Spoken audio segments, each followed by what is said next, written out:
Let us take a look at the types of patience we have. There are three major types of sabr that we as Muslimin are taught.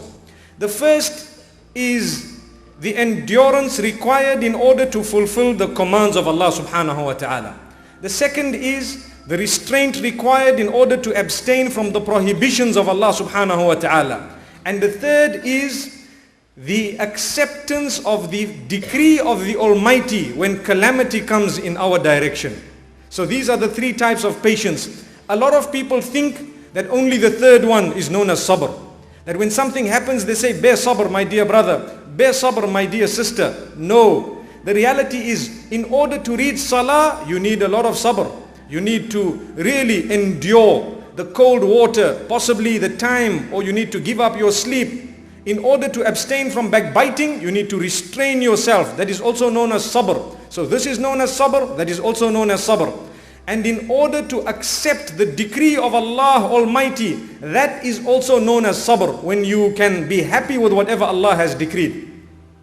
Islam is the only religion, and this is a gift for all of us. Islam is the only religion that makes it necessary as a condition of belief. If you would like to be a Muslim, that you need to declare that I bear witness and I believe firmly that good and bad fate is from the Almighty. His decree is final and I am always happy with it and I will not compete with it. If we don't believe that, we are not mu'mineen. Haven't we said, وَالْقَدْرِ خَيْرِهِ وَشَرِّهِ مِنَ اللَّهِ تَعَالَى. We believe that good and bad fate comes from the Almighty. So Islam helps us to live because this whole life is a test. Allah subhanahu wa ta'ala promises us that He will test us. And already in advance, we have declared that we will never compete with the decree of the Almighty. We believe that He is in command.